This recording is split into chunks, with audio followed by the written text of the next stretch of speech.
but we're doing a play about people gathering on Zoom, and we ourselves are actors who are gathering on Zoom to do a play about people who are gathering on Zoom. So it gets very meta and very strange because I do my own Zoom rituals and then Tim has his own Zoom rituals that he does as well. So I find myself like doubling up on things that I would just do a lot, regularly. So yeah, they can get along with that. Matthew, you said the rituals. I'm kind of just curious. Is anybody found like, usually when you're doing a show and you go into dress rehearsal and then you have kind of the ritual pre-show. Have you guys found like yourselves having like my little, like for me, I'm like, now I'm going to put on my pink scrunchie and be merry. And, do you guys have simple, like, have you found that pattern there too? So like, gathering all my liquids. Yeah. I'm closing the curtains, turning on the lights, making sure everything's positioned the way it needs to be positioned, and then.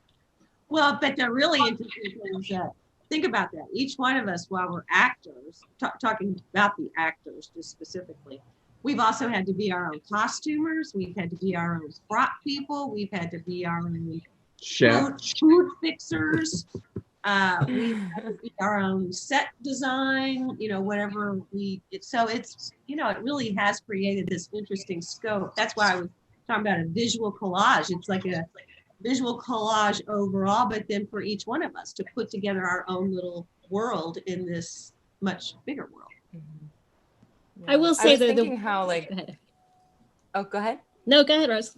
This is so Zoom of us. I was thinking how, when we started recording, it just felt like every other day of rehearsal. There wasn't like, you moved from the rehearsal studio into the theater, or like you could hear the audience come in and everyone's all you're just like, okay, we're doing it. But I did, for the first time, use actual hot water in my teacup and like make a fresh, because I think I'm coming on from having made my tea.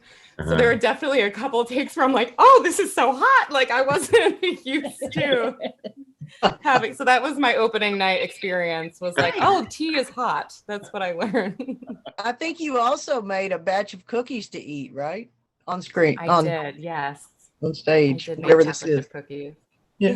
What I will say though, the one thing I'll miss though is like getting to like do a run, because it like morphs and it grows and it changes and it's different every night, and it takes on something different based on the audience. Yeah. So I mean, I do, I'm excited to do something different, because we still have to find ways to connect no matter, how we do it. But I certainly do miss, I don't know, there's something about the fear factor of performing in a live audience that just ratchets up the focus. And I'm going to miss you peeping and worrying, Susan. That's my ritual. Uh-huh. Why do we do this? Now remind me. Exactly. Yeah. I haven't said that once. I haven't said that once. No, you haven't, but you've said many other things, so. I have. And I have there is the beginning of a scene take of you flicking Scout off, so we could use that as a book if you want.